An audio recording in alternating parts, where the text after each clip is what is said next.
आपण मागच्या 2 लेक्चरमध्ये भारतीय संस्कृतीची वैशिष्ट्ये बघितली आणि त्याच शृंखलेमध्ये मागच्या लेक्चरच्या शेवटी आपण घरामध्ये काय काय वस्तूंचा उपयोग केला जात असे वगैरेवर बघितलं. आता व्यवसाय काय होते प्राचीन काळी त्याच्यावरचा जो पॅरेग्राफ आहे तो आपण वाचतोय. पुरा त्रयो व्यवसायाः प्रधानरूपेण प्रचलिताः आसन्. पूर्वी 3 प्रकारचे व्यवसाय मुख्य रूपामध्ये चालू होते. कृषी, पशुपालनम, शिल्पम च. कृषी म्हणजे शेती, पशुपालन आणि शिल्प म्हणजे कला. भारतस्य मूलतः प्राप्तव्यानि कृषीफलानि. भारतामध्ये मुळात सापडणारी कृषीफलं म्हणजे शेतीची फळं कोणती तर शालिही, इक्षुः, कार्पासः च सन्ति. म्हणजे साळी म्हणजे धान म्हणजेच तांदूळ, इक्षु म्हणजे ऊस आणि कार्पास म्हणजे कापूस. येषां कृषिः विदेशेषु भारतात एव प्रसृता. ही जी शेती आहे ती विदेशामध्ये जी आहे ती भारतातूनच गेलेली आहे.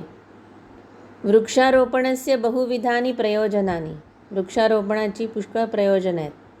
यथा छायार्थम, शरणार्थम, पुष्पफलार्थम, सौंदर्यार्थम च. जसं की सावलीसाठी, शरणार्थ म्हणजे आश्रयासाठी, पुष्पफलं फुलफळासाठी आणि सौंदर्यासाठी म्हणजे सुशोभीकरणासाठी. व्यापारः स्थलमार्गेण जलमार्गेण च प्रचलितः आसीत्. व्यापारसुद्धा स्थलमार्गाने आणि जलमार्गाने प्रचलित होता. तस्य संवर्धनाय रत्नादीनी मुद्रारूपेण स्वीकृतानि आसन्. आणि त्याच्या वाढीसाठी रत्न वगैरे मुद्रारूपात स्वीकारल्या जात असे. जसं आज आपण आपलं चलन जे आहे पैशाचं ते 10 ते 100, 2000 अशा नोटांमध्ये आहे, तसं पूर्वी रत्न वगैरे मुद्रारूपाने स्वीकारल्या जात असत. व्यापारे सिद्धिः दैवायत्ता इति विश्वासः आसीत्. व्यापारामध्ये सफलता जी आहे ती देवाच्या अधीन आहे असा विश्वास होता. प्रायशः मनोविनोदनार्थम क्रीडाः चतुर्विधाः आसन्. तेव्हा करमणुकीसाठी, मनोविनोद म्हणजे करमणुकीसाठी 4 प्रकारचे खेळ होते, क्रीडा होते म्हणजेच खेळ होते. व्यायामादिभिः शरीरजा चेष्टा. व्यायाम वगैरे करून तो एक पहिला प्रकार म्हणजे शारीरिक व्यायामाचा प्रकार. कंदुकादिभिः उपकरण क्रीडा. कंदुक म्हणजे चेंडू, बॉल म्हणजे अशी विविध उपकरणं म्हणजे साधनं वापरून खेळल्या जाणाऱ्या क्रीडा. सुक्तिश्रवणम नाम वाणी क्रीडा. सुक्तिश्रवणम, सुक्ती म्हणजेच सुभाषित किंवा इतर चांगलं साहित्य वगैरे ऐकून वाचून अशा प्रकारची वाणी क्रीडा. संगीतसहितं नाट्यमपि बहुप्रचलितम. संगीतासहित नाट्यसुद्धा पुष्कळच प्रचलित होतं. म्हणजे आपण पाहिलं आत्तापर्यंत की पूर्वी व्यवसाय कोणत्या प्रकारचे होते. पूर्वी मनोरंजनाची साधनं काय होती आणि आता आपण पाहत आहोत साहित्य काय होतं. तस्मिन् युगे गाथा नाराशंसी साहित्यस्य वैपुल्यम अभवत. त्या काळामध्ये नाराशंसी साहित्याची गाथा जी आहे ती विपुल प्रमाणामध्ये होती. ढोलः, वीणा, कांस्यतालः इत्यादीनां वाद्यानां प्रचलनम अपि आसीत्. ढोल, वीणा, टाळ, कांस्यताल म्हणजे टाळ इत्यादी वाद्यांचं प्रचलन होतं. दुंदुभिः, भेरी, मृदंगानी युद्धवाद्यांनी आसन. युद्धामध्ये वाजवल्या जाणारी जी वाद्य होती ती आहेत दुंदुभी, भेरी आणि मृदुंग, जोरजोरात आवाज ज्यांचा येतो अशी. शासनस्य मूलस्त्रोतः पुरा राजा बभूव. शासनाचा मुख्य स्रोत पूर्वी राजा होता. प्रजापालनम, धर्मसंस्थापनम, पापानां निग्रहणम इत्यादीनी राजकर्तव्यानी. राजकर्तव्यानी कानी राज्यकर्तव्य कोणती कोणती आहे? प्रजापालन, धर्मसंस्थापन, पापानां निग्रहणम. प्रजेचं पालन, धर्माची संस्थापना आणि पापाचा बंदोबस्त. निग्रहण म्हणजे बंदोबस्त. सेनायाः महत्त्वं विजयार्थं शांतिस्थापनार्थं च आसीत्. सेनेचं महत्त्व हे विजयासाठी आणि शांती प्रस्थापित करण्यासाठी होतं. राजतंत्रे राज्ञः चरित्रस्य महत्त्वं सातिशयं वर्तते. राजनीतीमध्ये राजतंत्र म्हणजे राज्यकारभार, राजनीती, त्यामध्ये राजाच्या चारित्र्याचं महत्त्व जे आहे ते अतिशय होतं. गणतंत्र राज्यानां शासनं प्रजातंत्रात्मकम् अभवत्. पूर्वीच्या काळी राज्यकारभाराची पद्धत ही गणतंत्र होती. त्याचाच आजच्या भाषेमध्ये आपण प्रजातंत्रात्मक म्हणू शकतो. म्हणजे गणतंत्र राज्यांचं शासन हे प्रजातंत्रात्मकच होतं. म्हणजे आपण आता पाहिलं की पूर्वी राज्यकारभार कसा असे, राजाचं महत्त्व काय होतं आणि राजाच्या चारित्र्याला किती महत्त्व होतं. देशे अस्मिन् सर्वेषु धर्मेषु दर्शनेषु च अध्यात्मतत्त्वं सर्वोच्चं समुपस्थापितं. या देशामध्ये सर्व धर्म, सर्व तत्त्वज्ञान, दर्शन म्हणजे तत्त्वज्ञान, यामध्ये अध्यात्मतत्त्व जे आहे ते उच्च रीतीचं स्थापल्या गेलेलं होतं. भारतीय दर्शनम वेदमूलम. भारतीय तत्त्वज्ञान जे आहे ते वेदमूलक आहे, म्हणजे वेद हे त्याचे मूळ आहेत. वैदिक धर्मस्य वैशिष्ट्यम यज्ञविधानम. वैदिक धर्माचं वैशिष्ट्य आहे यज्ञ करणं. उपनिषद युगे यज्ञः अध्ययनं दानं नैष्ठिकब्रह्मचर्यं तपस्या इति च धर्मस्य स्कंधाः अभवन्. आणि उपनिषद युगामध्ये यज्ञ करणं, अध्ययन करणं, दान करणं आणि नैष्ठिक ब्रह्मचर्याचं पालन करणं, तपश्चर्या करणं हे धर्माचे खांब होते. स्कंधा म्हणजे खांदे म्हणजेच आधार किंवा खांब. महाभारतकाले समाजस्य अभ्युदयः धर्मेण व्यवस्थापितः. महाभारतकाळी समाजाचं कल्याण जे आहे ते धर्माधारित त्याचं व्यवस्थापन होतं. मनु अनुसारं धर्मार्थकाममोक्षरूपं चतुर्विधं पुरुषार्थम् उद्दिश्य भारतीयजीवनं समुल्लसति. मनुनुसार धर्म, अर्थ, काम, मोक्ष अशा 4 प्रकारच्या पुरुषार्थांना उद्देशून भारतीय जीवन जे आहे ते विकसित होत होतं. समुल्लसति म्हणजे फुलत होतं, म्हणजेच विकसित होत होतं. एतेन वर्गचतुष्टयेन एव भारतीय संस्कृतीः सभ्यतायाः सर्वोच्च शिखरं समारोहते. आणि या 4 वर्गामुळेच भारतीय संस्कृती सभ्यतेच्या सर्वोच्च शिखरावरती आरूढ होते. धर्म, मी थोडंसं त्याच्यावर सांगते. धर्म, अर्थ, काम, मोक्ष हे 4 म्हणजे मनुष्याच्या जीवनामध्ये हे 4 पुरुषार्थ आहेत ते त्यांनी कमावले पाहिजेत. धर्म म्हणजे काय तर कर्तव्य. अर्थ म्हणजे काय तर जीवनासाठी लागणारा पैसा किंवा उपजीविका. काम म्हणजे काय मनुष्याच्या सगळ्या इच्छा. आणि मोक्ष म्हणजे काय तर सगळ्यापासूनची अनासक्ती, म्हणजे सगळी कामं करायची पण त्यात आसक्त व्हायचं नाही. धर्म, अर्थ, काम आणि मोक्ष म्हणजे मानवाच्या जीवनाची भौतिक उन्नती आणि आध्यात्मिक उन्नती ही बरोबरीने साधल्या गेली पाहिजे, हे भारतीयांचं तत्त्व होतं. भारतीयांवर एक आरोप केला जातो की ते फक्त आध्यात्मिक क्षेत्रामध्ये पुढे आहे आणि भौतिक क्षेत्रात मागे पडलेले होते. तर असं अजिबातच नव्हतं. कारण माणसाचा विकास जो आहे तो भौतिक क्षेत्रामध्येही तितकाच व्हायला हवा आणि भौतिकतेच्या सोबत त्याचा आध्यात्मिक विकासही व्हायला हवा. मग हा आध्यात्मिक विकास कसा होतो? काय फक्त वनामध्ये जाऊन तपश्चर्या करून होतो का? असा त्याचा अर्थ नाही आहे.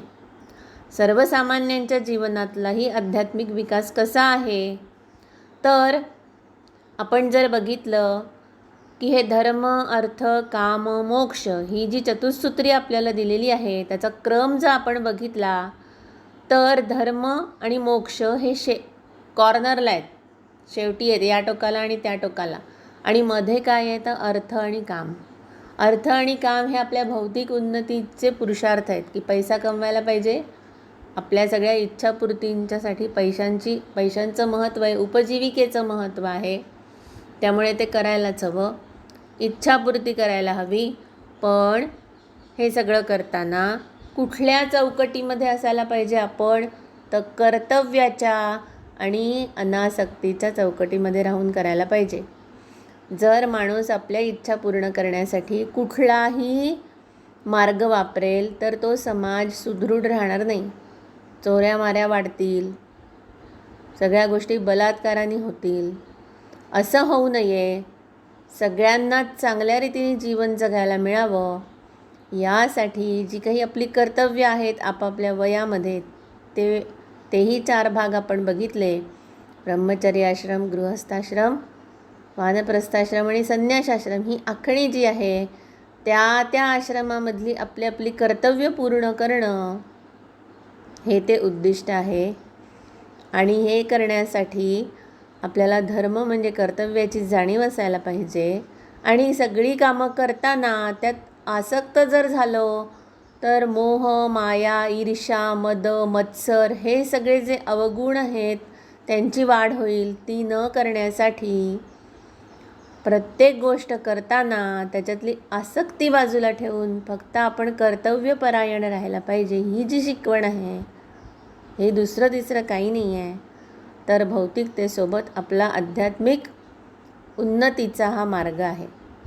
त्यामुळे आपली ही जी परंपरा आहे, ही जी चतुष्टय परंपरा आहे, धर्म अर्थ काम मोक्ष किंवा हे जे 4 आश्रम सांगितलेले आहेत हे इतके चपखल आणि छान आहेत.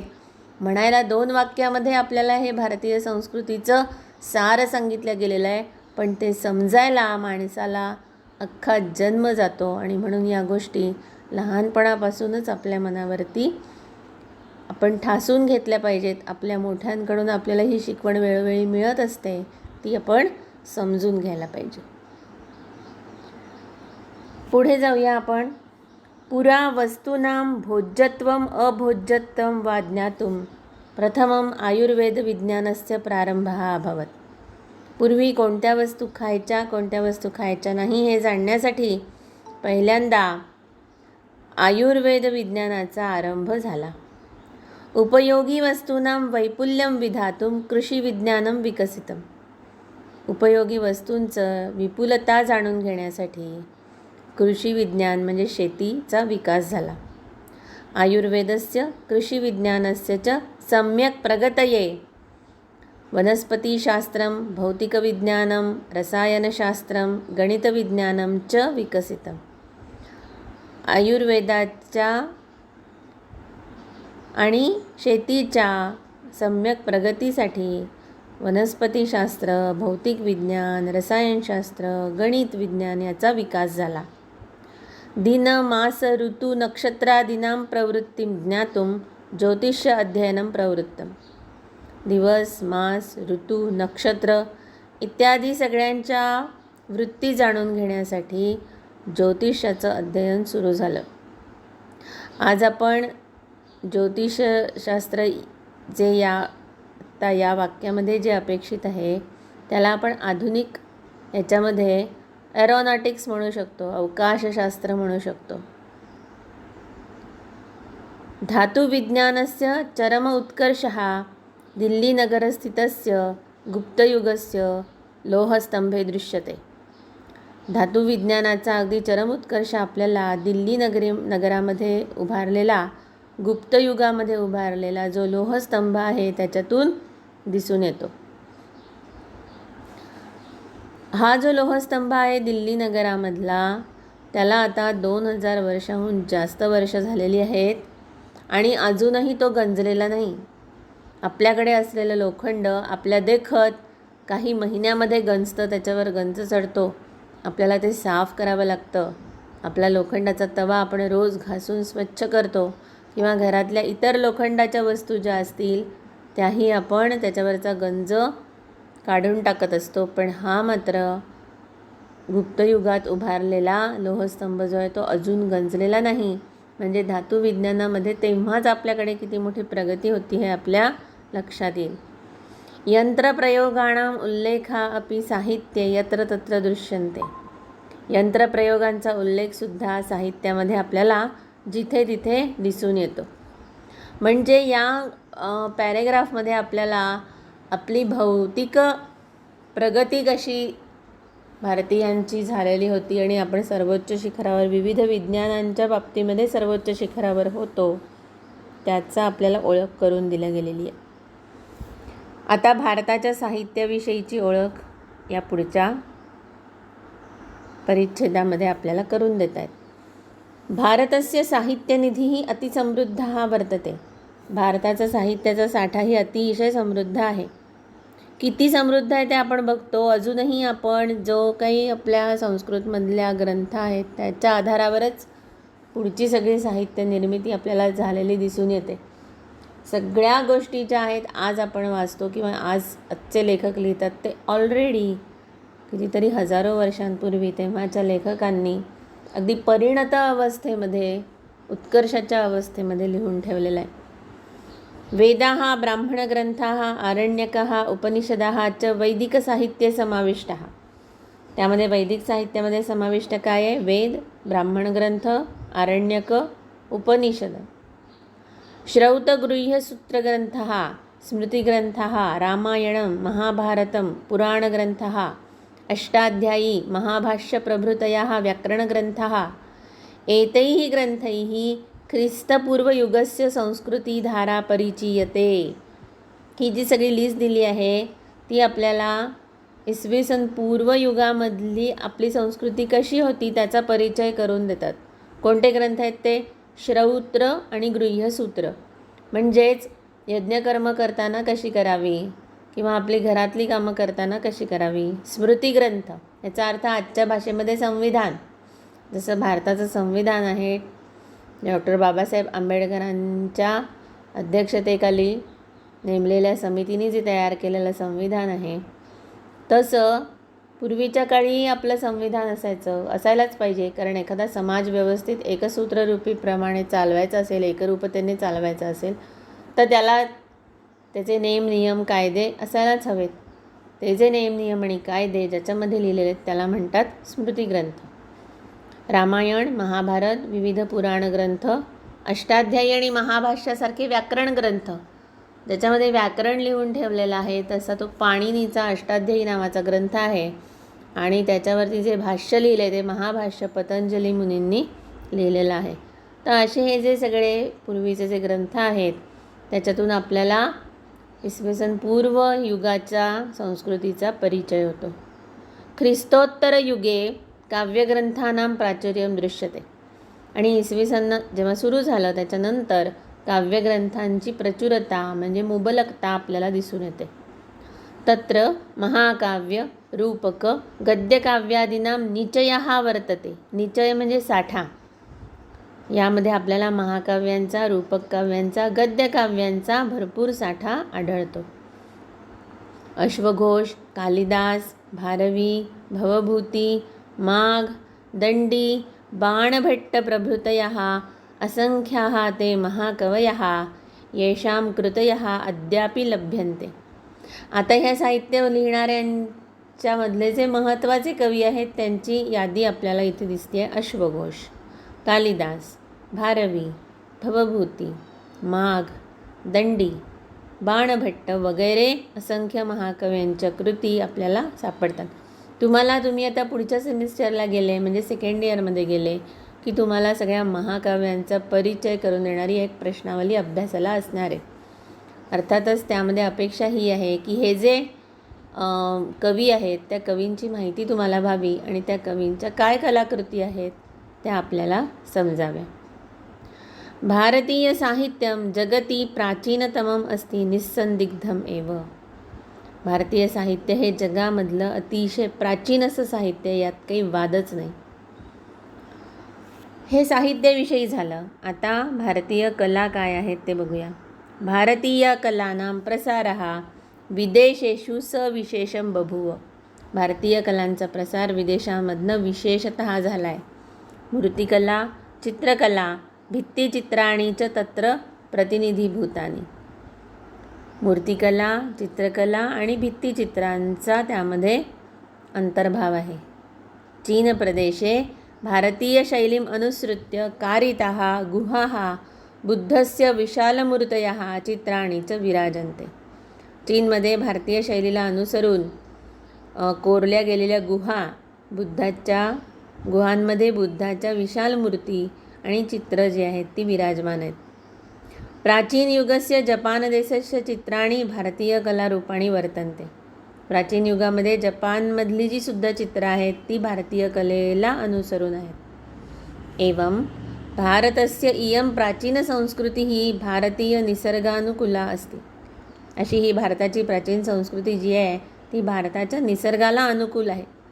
सा भारतस्य परमकल्याणाय वर्तते. ती भारताच्या श्रेष्ठ कल्याणासाठी आहे. आधुनिक युगे तस्याः युगानुरूपं प्रवर्तनम. आत्ता आधुनिक युगामध्ये त्याचं युगानुरूप जो बदल आहे तो विवेकानंद, लोकमान्य तिलक, महात्मा गांधी आदिभिः महाभागैः प्रस्तावित.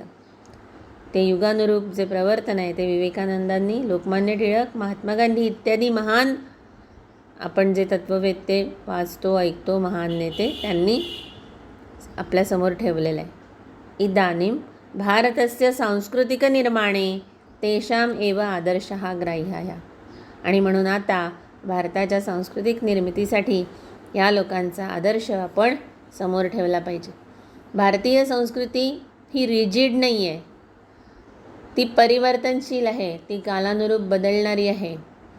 पण कालानुरूप बदलणारी जरी असतील तरी काही तत्त्व जी आहेत ती चिरंतन असतात, ती कालातीत असतात.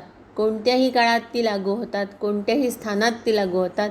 आणि अशी चिरंतन तत्त्व जी आहेत ती भारतीय संस्कृतीची असल्यामुळेच कितीही युगानुयुग गेली, कितीही परिवर्तनं करायची गोष्ट ठरली तरी भारतीय संस्कृतीची वैशिष्ट्य ही अजरामर आहेत. आणि त्यामुळे भारतामध्ये विविध प्रांतांची विविधता जरी आपल्याला दिसली तरी या चिरंतन काही गोष्टींमुळे आपल्यामधली जी एकात्मता आहे ती आपल्याला दिसून येते.